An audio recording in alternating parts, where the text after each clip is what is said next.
सावन की शुभकामनाएं भी हम देते हैं। और आज का जैसा प्रेस कॉन्फ्रेंस रखा गया है, आप सब लोगों को विषय हम बताना चाहेंगे और आप लोगों को इससे पहले भी एक कॉपी जो है लोकसभा में राष्ट्रीय जनता दल के सांसद ने मनोज झा जी ने 9वीं अनुसूची को लेकर के जो सवाल भारत सरकार से किया है और उसके अवज़ में जो जवाब भारत सरकार का आया है, उस क्वेश्चन और आंसर का आप सब लोगों को जो है डिस्ट्रीब्यूट किया गया है। और एक बहुत ही महत्वपूर्ण विषय था कि भाई जो महागठबंधन की सरकार ने, बिहार सरकार ने जाति आधारित गणना करा करके आरक्षण जो है पिछड़ों का, अति पिछड़ों का, दलितों का, आदिवासियों का 65% किया और 10% EWS को एज इट इज़ रखा। यानी देश के इतिहास में पहली बार किसी राज्य ने जाति आधारित गणना कराई और आरक्षण की सीमा जो है 75% ले करके गई।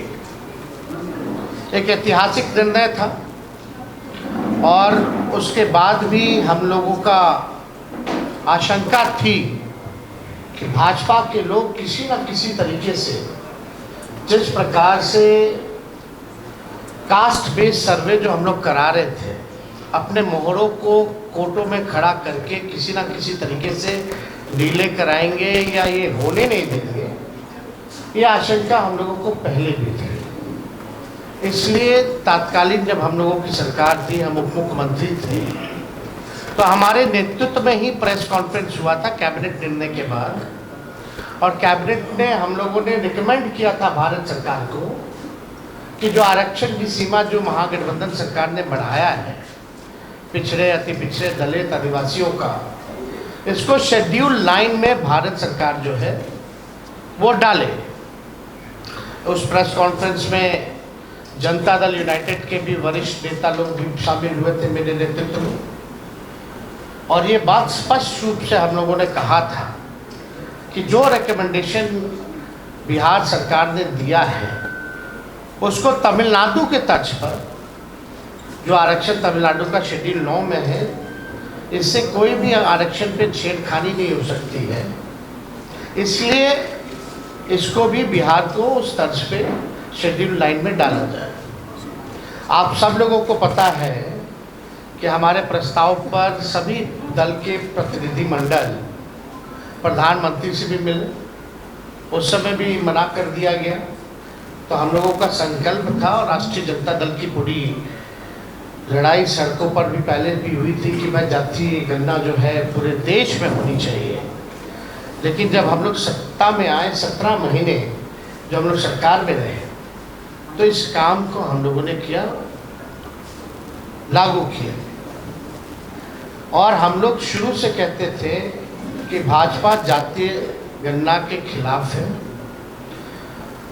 भारतीय जनता पार्टी बिहार को विशेष राज्य का दर्जा नहीं देना चाहती है और भारतीय जनता पार्टी जो है शेड्यूल लाइन में जो महागठबंधन की सरकार ने आरक्षण पिछड़ों का, अति पिछड़ों का जो बढ़ाया है, उसको डालना नहीं चाहती है अनुसूची 9 में। यानी तीनों चीज़ हम लोग उस समय भी शंकित थे कि कोई ना कोई कोर्ट चला जाएगा और इस प्रकार की बातें आएंगी। कोर्ट में ये मैटर गया और कोर्ट द्वारा जो है ये रोका गया। फिर ये मामला जो है अभी सुप्रीम कोर्ट में है। और हमने पहले भी कहा था कि अगर अनुसूची 9 में इसको नहीं डाला जाएगा तो हम लोग सड़कों पर आंदोलन करेंगे। और बिहार सरकार किस प्रकार से पक्ष रख रही है हमको, क्योंकि भरोसा नहीं है मौजूदा एनडीए सरकार पर, बिहार की सरकार पर, क्योंकि भाजपा जो है उसमें बड़ी पार्टनर है। और चाहे केंद्र में हो या बिहार में, एनडीए की सरकार है। और मुझे पूरा भरोसा है कि एनडीए की सरकार चाहे बिहार वाली हो या देश में हो, ये नहीं चाहते हैं कि जो आरक्षण की सीमा बढ़ी है उसको अनुसूची 9 में डालें।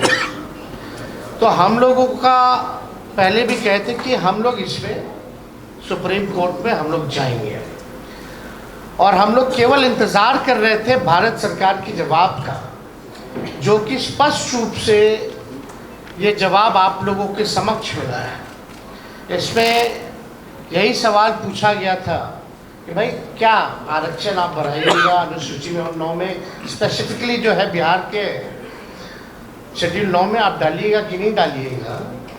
तो भारत सरकार ने जवाब दिया है, no sir, the matter falls under the preview of the state government as per provision of the constitution. अब आप बताओ, ये सरासर भारत सरकार झूठ बोल रही है। अनुसूची 9 में यानी शेड्यूल 9 में डालने का अधिकार केवल भारत सरकार को ही है, राज्य सरकार को नहीं है। ये पूरी तरीके से झूठ बोला जा रहा है, संसद में झूठ बोला जा रहा है। और ये विषय अगर अनुसूची 9 में नहीं डालने का है या स्टेट मैटर है, तो ऐसा तो नहीं कि भाई हम लोगों के हटने के बाद नीतीश कुमार जी ने अनुसूची 9 का जो प्रस्ताव हम लोगों को कैबिनेट द्वारा भेजे थे, इन लोगों ने वापस ले लिया हो। क्योंकि उस समय तात्कालिक जो अभी भी गृह मंत्री आपके अमित शाह जी हैं, उस समय जब ईस्ट जोन का जो बैठक चल रहा था उसमें भी हम लोगों ने प्रस्ताव रखा था, उनसे मांग की थी कि इसको अनुसूची 9 में डाला जाए। अब मामला है कि कोई भी, चाहे नीतीश कुमार जी हो, जनता दल यूनाइटेड के कोई नेता हो, सभी लोगों के मुंह में दही जमा हुआ है। कोई भी इसको लेकर के आवाज़ नहीं उठा रहा है। जब हम लोगों ने किया था इस काम को तो बड़े ढिंढोरे पीटे जा रहे थे जनता दल यूनाइटेड के द्वारा। अब करेगा कौन? करने वाले भी तो वही हैं। Janata Dal United is the part of the government of India. तो ये खेल जो ये लोग खेलना चाह रहे हैं, ये साफ दिखाता है कि इनके नियत पे सवाल उठ रहा है, कि इनके नियत ही नहीं है कि इसको शेड्यूल 9 में किया जाए। ये पिछड़े, अति पिछड़े, दलित, महादलित, आदिवासियों के हित में जो काम हुआ है उसको ये लोग नहीं चाहते, स्वीकारना नहीं चाहते, और इसको पूरी तरीके से फंसाया जा रहा है। बिहार सरकार द्वारा कोई ट्रांसपेरेंसी नहीं रखी गई है। जब हम लोग जाति आधारित गणना करा रहे थे तो पूरी तरीके से ट्रांसपेरेंसी रखी गई थी कि कौन से स्टेज पे हम लोग हैं, क्या हो रहा है, नहीं हो रहा है, लोगों को जानकारी प्राप्त होती थी। अब बिहार सरकार सुप्रीम कोर्ट में क्या स्टैंड ले रही है? नहीं ले रही है। मुख्यमंत्री चुप है, उनके सारे मंत्री चुप हैं जो हमारे साथ बैठ करके मेरे नेतृत्व में प्रेस कॉन्फ्रेंस किए थे, कोई कुछ नहीं बोल रहा। यानी बिहार सरकार और नीतीश कुमार जी इतने सीट लाने के बावजूद भी पूरी तरीके से फेल हो चुके हैं, सुपर फ्लॉप हो चुके हैं। ये साबित हो रहा है कि उनकी कोई सुन नहीं रहा, या वो सुना नहीं रहे, या तो वो इंटरेस्टेड नहीं है, या तो उनकी बात को कोई नहीं सुन रहा। क्या क्या नहीं किया गया था बिहार के विशेष राज्य के दर्जे को लेकर के, क्या क्या आंदोलन दिल्ली से लेकर बिहार तक। अब देने वाला कौन है?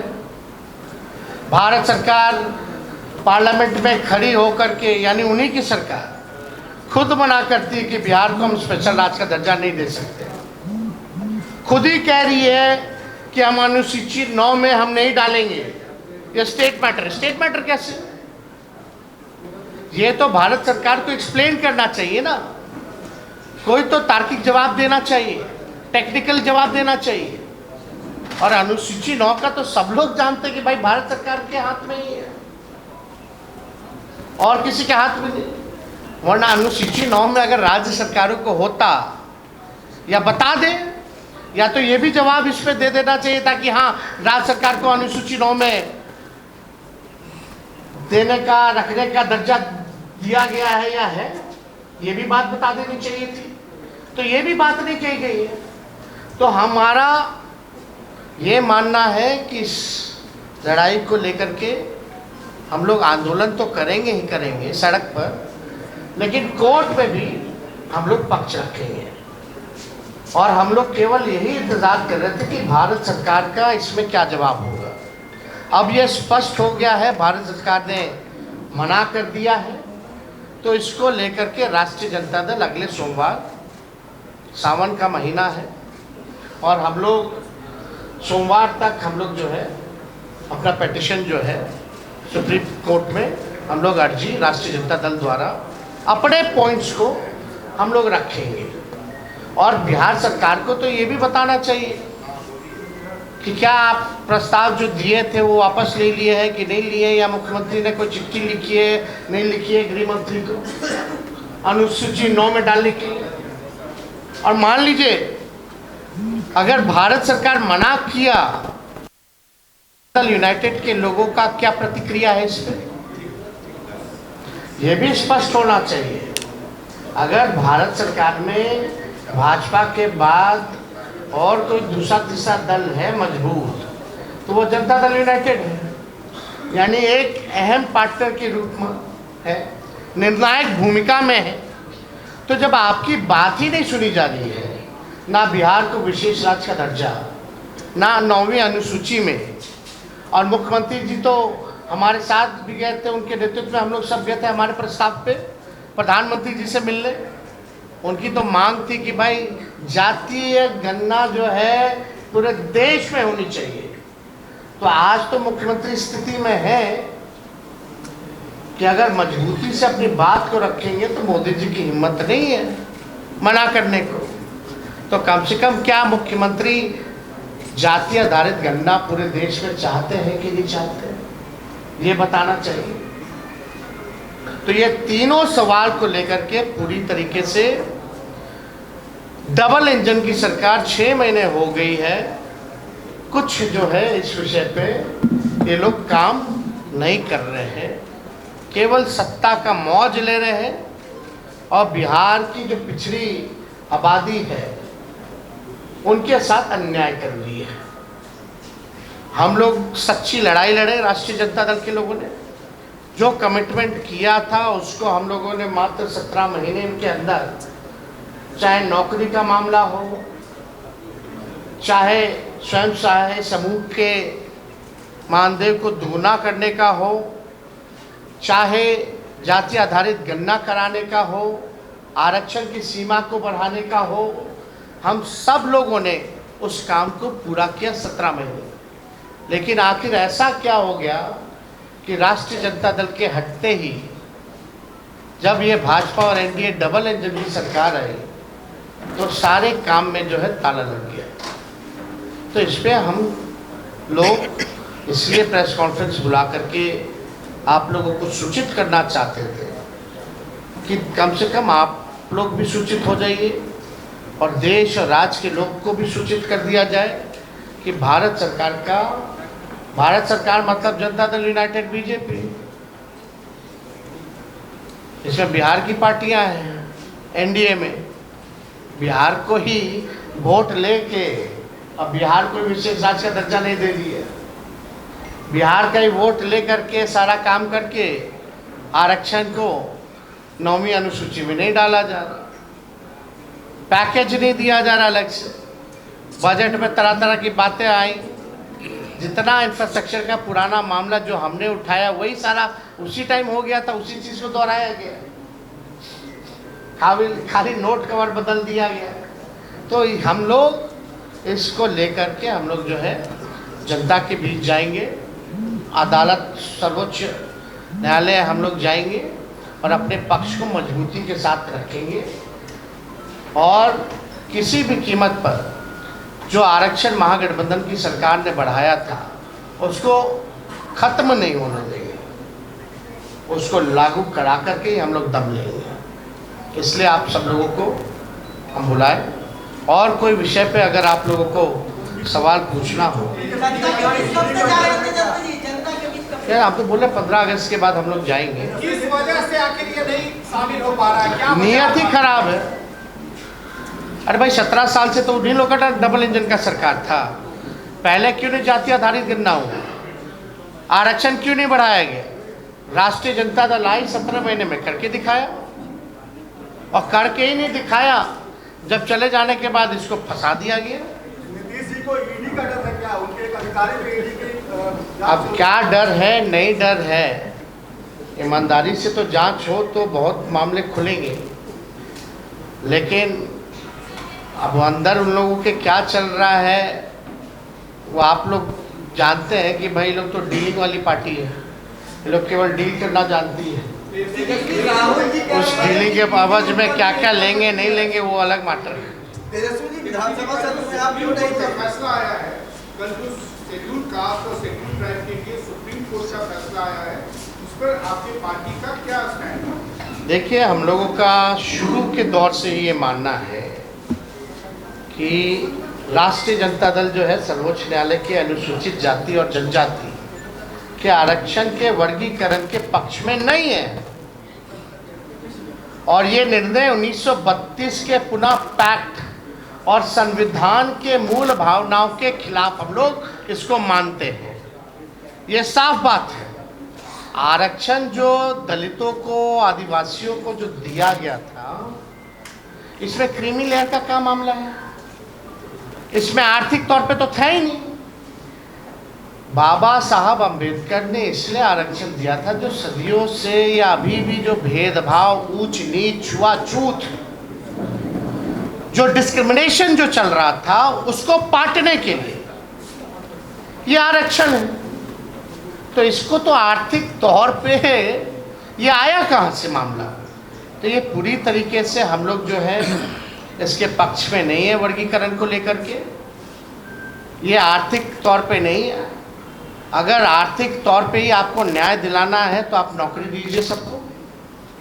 क्यों नहीं देते नौकरी? नौकरी की बात क्यों नहीं करते? कितने लैंडलॉर्ड हैं, कितने कम परसेंट, कितना लैंड किसके पास है? ये सबके पास है। आंकड़ा सबके सामने सार्वजनिक है, रिडिस्ट्रीब्यूट कर दो। लेकिन आज भी ऐसा देखा गया है, हम लोग देखते हैं कि दलितों की किस तरह से पिटाई की जाती है। जब शादी में घोड़े पे बैठा, घोड़ी पे नहीं बैठने दिया जाता है, पूजा पाठ नहीं करने दिया जाता है। दलितों और आदिवासियों को तो छोड़ो, अखिलेश यादव जी मंदिर जाते उसको भी धोया जाता है।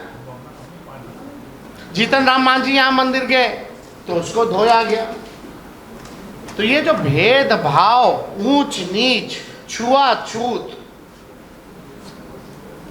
कोई जो है अनुसूचित जाति और जनजाति का मालिक ना बने, उसका वो ना बने। दलित, आदिवासी अपना भला स्वयं जानते हैं, अपना निर्णय वो खुद करना जानते हैं। इसलिए हम लोग पूरी तरीके से जो है केंद्र सरकार से हम चाहते हैं कि अध्यादेश ला करके जो विसंगति है उसको दूर किया जाए इस मामले में। और इसमें क्यों नहीं अध्यादेश लाया जा सकता है? जब केंद्र सरकार SC/ST एक्ट को लेकर के अध्यादेश ला सकती है तो इस मामले में अध्यादेश क्यों नहीं लाया जा रहा? तो हम लोग तो चाहेंगे कि NDA की जो सरकार है इसमें अध्यादेश ला करके विसंगतियों को जो है दूर किया जाए। अनुराग ठाकुर ने जिस प्रकार से राहुल गांधी के बारे में बोला और अखिलेश यादव पे लड़े हो सकती है, उन पर राहुल गांधी का कहना है कि उन पर ईडी की रेड हो सकती है, चाहे देखिए, अब सब तो सबके सामने है ही। अब कोई मतलब नहीं रह गया रेड मारो या वो करो। ईडी और जांच एजेंसियों का कोई महत्व रह गया है क्या? कोई फेयर है ही नहीं। तो इसलिए इस पे ज़्यादा हमको टिप्पा टिप्पणी नहीं करना है। किस प्रकार से ये लोग सरकार का खिलौना बना हुआ है ये सबको पता है। अनुराग ठाकुर ने जो और कोई इससे एक मिनट, जैसे कि पार्लियामेंट में गवर्नमेंट ने ये रिप्लाई दिया है कि ये 9th शेड्यूल में लाना स्टेट गवर्नमेंट सब्जेक्ट है। डू यू थिंक कि government is misleading the house first thing, and second क्या कि झूठ बोल रहे हैं, एग्जैक्टली मिसलीड कर रहे हैं? क्या कोई आप लीगल ओपिनियन इस पे लेकर तब जो जाएंगे? They will be going to the court and will be अपना जो पक्ष है, जो हमारा साइड है, we will put in view of the court. Neeraj Chaudhary ने आपको याद होगा विधानसभा में कहा था कि हम लोगों ने अनुशंसा भेज दी है, और ये भी कहा, दूसरी बात एक सुन लीजिए कि जब मामला कोर्ट में है और कोर्ट ने इस पर रोक लगा दी है तो भाई साहब, सूची में डालने का क्या मतलब है? एक मिनट भैया, कोर्ट ने रोक लगाई ना। हम लोग जब प्रेस कॉन्फ्रेंस किए थे कैबिनेट का, जब रिकमेंडेशन करा के तब कोर्ट को गया था, तब क्यों नहीं किया बीजेपी का सरकार? तभी 9वीं अनुसूची में डाल देता। अभी की स्थिति में नहीं अरे अभी यही तो शक है कि ये लोग भाजपा के लोग ही जो है उनको खड़ा कर दिया जाता है कोर्ट में। आप हिस्ट्री जरा निकाल दीजिए, जो कास्ट बेस्ड सर्वे के खिलाफ जो कोर्ट गए थे, पहली बात तो बिहार का व्यक्ति था ही नहीं, वो बिहार का व्यक्ति था ही नहीं, वो तो भाजपा का वर्कर था। तो हम यही कहना चाहते हैं कि भाई जिसका डर हम लोगों को था वो हो रहा है। अब भारत सरकार का इस पर जवाब भी आ गया है। अब कोर्ट में है तो हम कहाँ मना कर रहे हैं कि कोर्ट में नहीं है, हम तो कह रहे हैं हम भी कोर्ट जा रहे हैं, लेकिन कोर्ट में बिहार सरकार पक्ष रख रही है नहीं रख रही है अच्छे से, कम हम तो रखेंगे ना अच्छे से, क्योंकि they are the part of the NDA government. अच्छा टेल मी, आप बताइए रिफ्यूज कौन सी सरकार ने किया? Government of India. JDU is the part of government of India और नॉट? उनका निर्णय जेडीयू का निर्णय है कि नहीं है? उन्हीं का निर्णय। तब किसको बोल रहे हैं कि हम यहाँ से, यहाँ भी तो उन्हीं की सरकार है। ऐसा नहीं है कि जेडीयू का जो सरकार है किसी और के साथ, भाजपा के साथ है। अब भाजपा की बदौलत ही है यहाँ, अब वहाँ इनके बदौलत है। तो मुख्यमंत्री को इतना तो हैसियत अब मिल गया है ना भाई, अब इसकी स्टैंड ले सके, और जो स्टैंड ले ले उसको होना चाहिए, वरना गिराओ सरकार। तो नियत ही आपका ठीक नहीं है इस बात पर। चलिए देवेश ठाकुर लालू यादव की बड़ाई कर रहे हैं। देवेश ठाकुर सवाल का जवाब नहीं दे रहे, विधानसभा सत्र में आप लोग विधानसभा सत्र इतने पे खत्म किया था। प्रतिपक्ष है, हाँ, आप नहीं कर सकते। कहाँ थे हम? तो सारा देख ही रहे थे। नहीं, सत्र में चलिए। उपस्थित रहे। इतने पे खत्म किया। जदयू के सांसद है, लालू की बड़ाई कर रहे हैं। हो गया, थैंक यू। चलिए इतने पे खत्म। Thank you everyone.